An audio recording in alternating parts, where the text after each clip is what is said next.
Assalamualaikum warahmatullahi wabarakatuh. Kami dari kelompok 10 akan mempresentasikan materi terakhir kita yaitu tentang manusia dan harapan. Yang beranggotakan saya sendiri Muhammad Hafiz Ma'ruf, Yasinta Moy, Clara Anindya Ningrum. Baiklah, kita masuk kepada materi pertama yaitu harapan yang akan dijelaskan oleh Yasinta Moy. Kepada Yasinta Moy, saya persilahkan.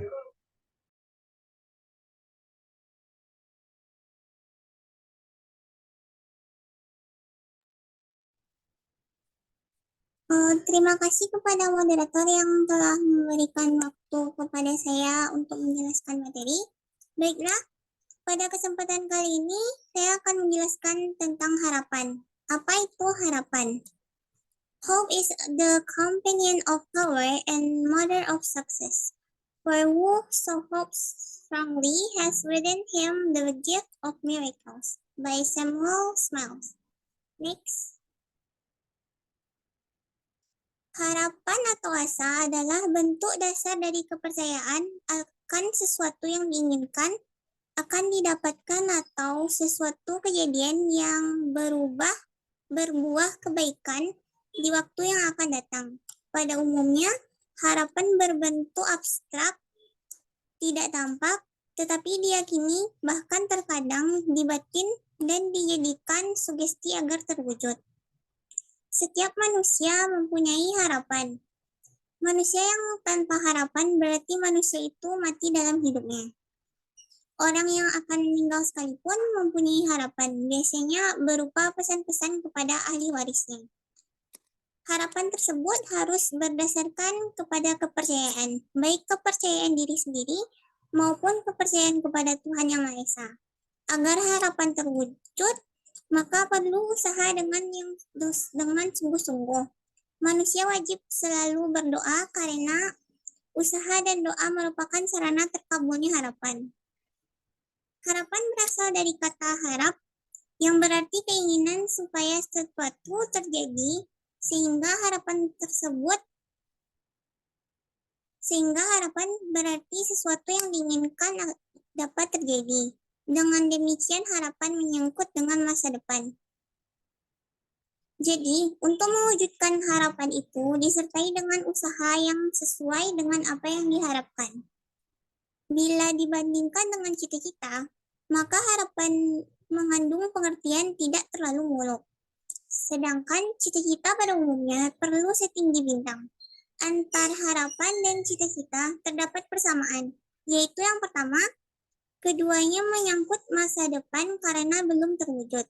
Yang kedua, pada umumnya, dengan cita-cita maupun harapan orang menginginkan hal yang lebih baik atau melakukan peningkatan. Materi selanjutnya yaitu apa sebab manusia mempunyai harapan.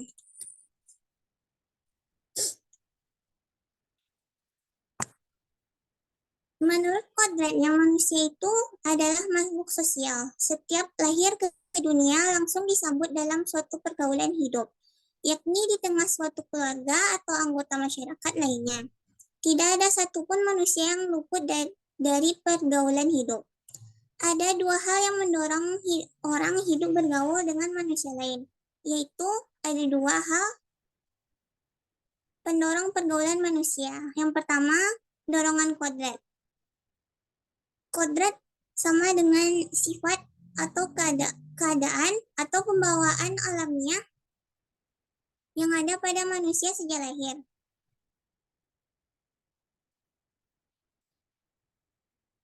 Misalnya menangis, bergembira, berpikir, berjalan, berkata, mempunyai keturunan, dan sebagainya. Setiap manusia mempunyai kemampuan untuk itu semua.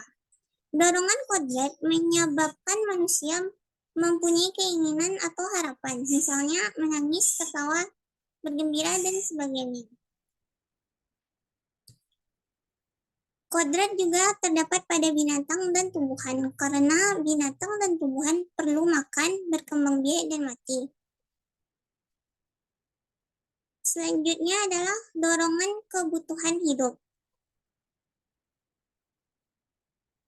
Sudah kodrat pula bahwa manusia mempunyai bermacam-macam kebutuhan hidup. Kebutuhan itu pada garis dasarnya dibedakan atas dua, yaitu kebutuhan jasmani dan kebutuhan rohani. Untuk memenuhi semua kebutuhan itu, manusia bekerja sama dengan manusia lain. Hal ini disebabkan kemampuan manusia yang sangat terbatas, baik kemampuan fisik atau jasmania maupun kemampuan berpikirnya. Dengan adanya dorongan kodrat dan dorongan kebutuhan hidup itu, maka manusia mempunyai harapan. Pada hakikatnya, harapan itu adalah keinginan untuk memenuhi kebutuhan hidupnya. Next. Menurut Abraham Maslow, sesuai dengan kodratnya, harapan manusia atau kebutuhan manusia itu ialah ada 5. Yang pertama, kelangsungan hidup atau survival. Untuk melangsungkan hidupnya, manusia membutuhkan sandang, pangan, dan papan atau tempat tinggal. Kebutuhan kelangsungan hidup ini terlihat sejak bayi dilahirkan ke atas dunia atas pemberian dari Tuhan. Untuk mencukupi kebutuhan pangan, sandang, dan papan itu, maka manusia sejak kecil telah mulai belajar. Dengan pengetahuan yang tinggi, harapan memperoleh pangan, sandang, dan papan yang layak akan terpenuhi. Atau tiap manusia perlu kerja keras dengan harapan apa yang diinginkan. Selanjutnya, keamanan atau safety. Setiap orang membutuhkan keamanan. Sejak seseorang anak lahir di atas dunia, mereka telah membutuhkan keamanan. Yaitu dengan suara tangisan mereka yang memberitahukan bahwa mereka meminta perlindungan.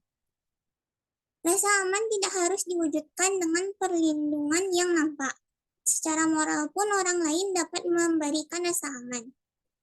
Yang ketiga yaitu hak dan kewajiban mencintai dan dicintai. Belonging and belong.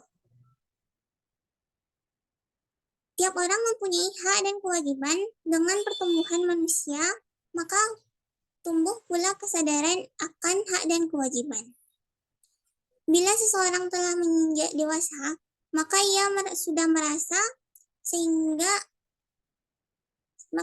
merasa dewasa sehingga sudah saatnya mempunyai harapan untuk dicintai dan mencintai. Pada saat seperti ini, remaja banyak menghayal. Ia telah sadar akan keberadaannya. Yang keempat yaitu status. Status adalah setiap manusia membutuhkan status. Siapa, untuk apa, dan mengapa manusia itu hidup. Setiap manusia yang lahir di bumi ini tentunya akan bertanya tentang statusnya, status keberadaannya, status dalam keluarga, status dalam masyarakat, dan status dalam negara. Status itu penting, karena dengan status orang tahu siapa dia.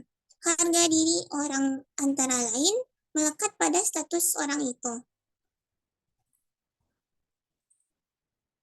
Yang terakhir adalah perwujudan cita-cita atau self-actualization. Selanjutnya, manusia berharap diakui keberadaannya sesuai dengan keahliannya atau kepangkatannya atau profesi. Pada saat itu, manusia mengembangkan bakat dan kepandaiannya agar ia diterima dan diakui kehebatannya. Sekian materi dari saya kembalikan kepada moderator. Terima kasih kepada Yasin Tamoy yang telah menjelaskan tentang harapan.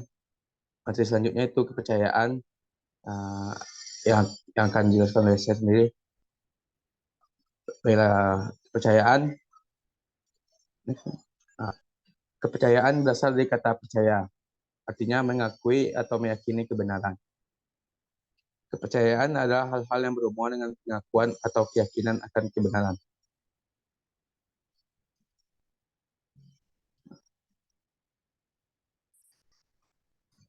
Adapun ucapan sehari-hari yang sering kita dengar tentang kepercayaan yaitu ia tidak percaya pada diri sendiri, saya tidak percaya ia berbuat seperti itu atau berita itu percaya.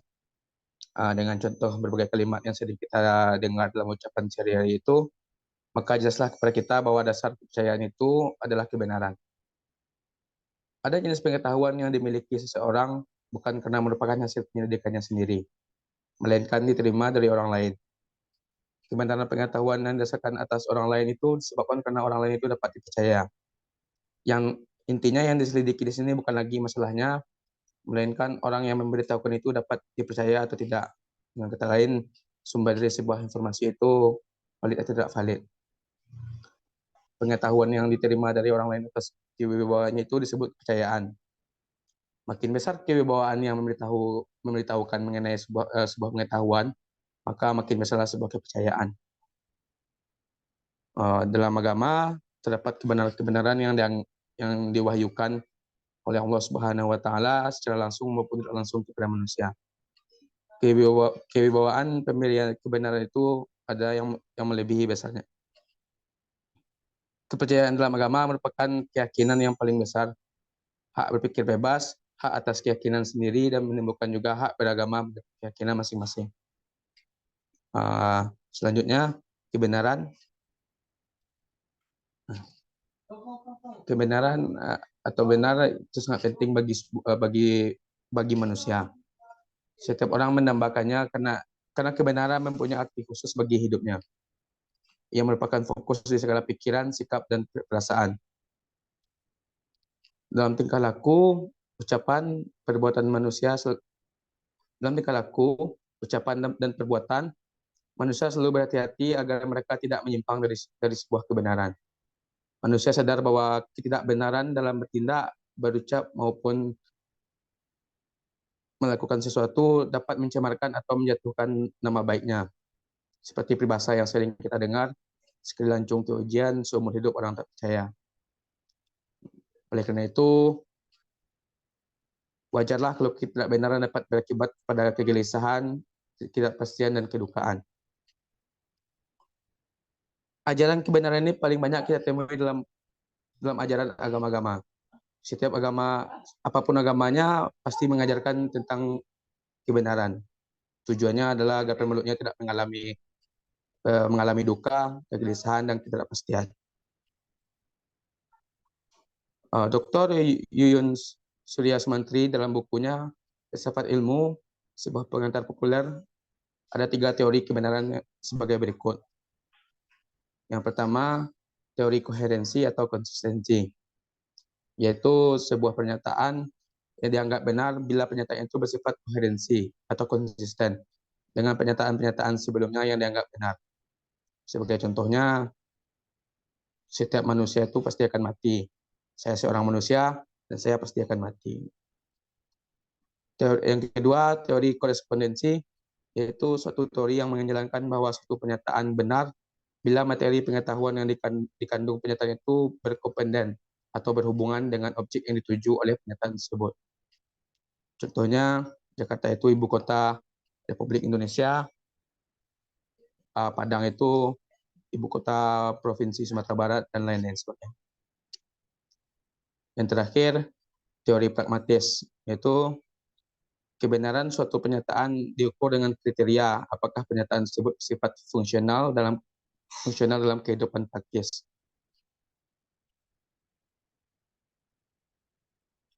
Dalam berbagai jenis kebenaran tersebut, yang selalu diusahakan dan dijaga ialah kebenaran dalam bertindak, berbuat, berucap, berupaya, dan berpendapat, supaya kita bisa menjaga nama baik dan tidak mencemarkan dan menjatuhkan nama baik kita sendiri. Sekian penjelasan tentang saya. Terima kasih.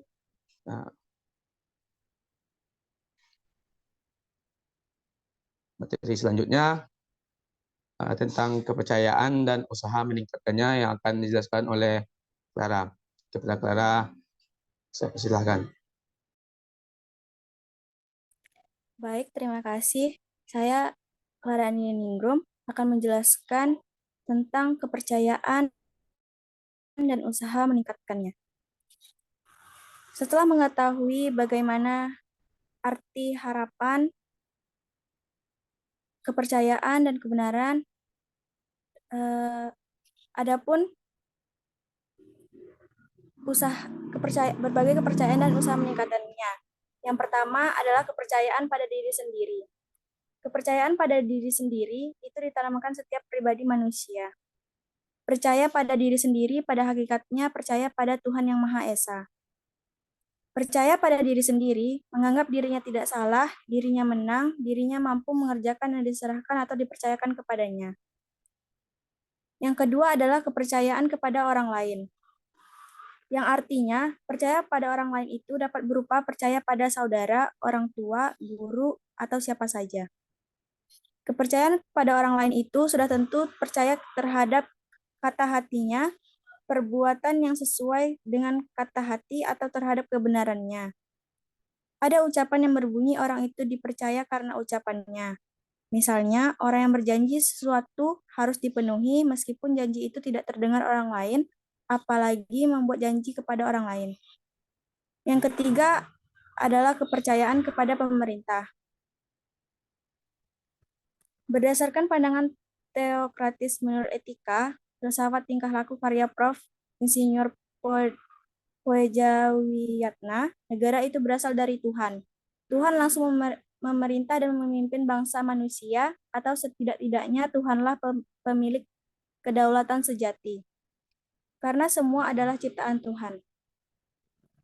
Semua mengemban kewibawaan, terutama pengemban tertinggi, yaitu raja, langsung dikaruniai kewibawaan oleh Tuhan, sebab langsung dipilih oleh Tuhan pula. Jelaslah bagi kita, baik teori atau pandangan teokratis ataupun demokratis, negara atau pemerintah itu benar karena Tuhan adalah sumber kebenaran. Karena itu wajarlah kalau manusia sebagai warga negara percaya kepada negara atau pemerintah. Yang terakhir adalah kepercayaan kepada Tuhan. Kepercayaan kepada Tuhan Yang Maha Kuasa itu amat penting karena keberadaan manusia itu bukan dengan sendirinya, tetapi diciptakan oleh Tuhan. Kepercayaan berarti keyakinan dan pengakuan akan kebenaran. Kepercayaan itu sangat amat penting karena merupakan tali kuat yang dapat menghubungkan rasa manusia dengan Tuhannya. Oleh karena itu, jika manusia berusaha agar mendapat pertolongan daripadanya, manusia harus percaya kepada Tuhan sebab Tuhanlah yang selalu menyertai manusia. Adapun usaha yang dapat dilakukan untuk meningkatkan rasa percaya pada Tuhannya. Usaha itu bergantung kepada kondisi pribadi, situasi, dan lingkungan. Usaha itu antara lain, yang pertama meningkatkan ketakwaan kita dengan jalan meningkatkan ibadah, yang kedua meningkatkan pengabdian kita kepada masyarakat, yang ketiga meningkatkan kecintaan kita kepada sesama manusia dengan jalan suka menolong, dermawan, dan sebagainya. Yang keempat, mengurangi nafsu mengumpulkan harta yang berlebihan. Yang terakhir, menekankan perasaan negatif seperti iri, dengki, dan fitnah, dan sebagainya. Baik, sekian dari saya. Terima kasih. Saya kembalikan kepada moderator. Sekianlah presentasi dari kelompok kami tentang manusia dan harapan. Terima kasih yang telah menonton. Kami sudah dengan Assalamualaikum warahmatullahi wabarakatuh.